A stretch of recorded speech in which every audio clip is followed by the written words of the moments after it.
Alright, so here it is, buddy. I'm going to use the router as a planer. I got those pieces of wood are secured to the table. I had to shim them up. What do you need? Hook them down tight. And then if we get down here low, you can see I've got this thing set up so that we're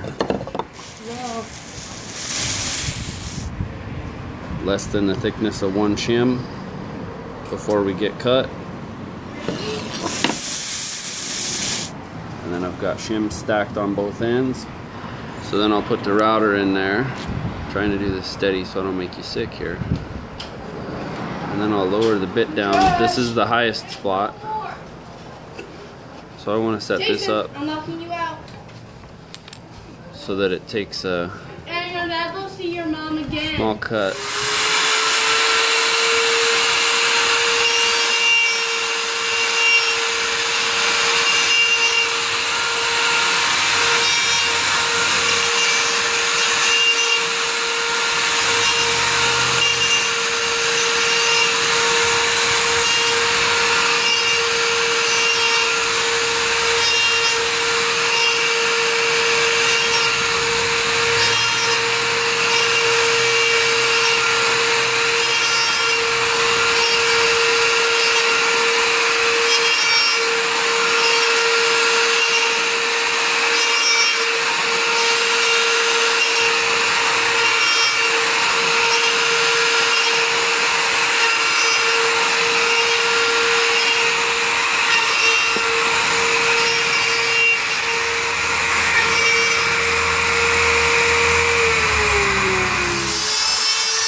Okay, so there's the finished product. You can see where it made cuts. You can see the chainsaw marks versus where it's been planed out.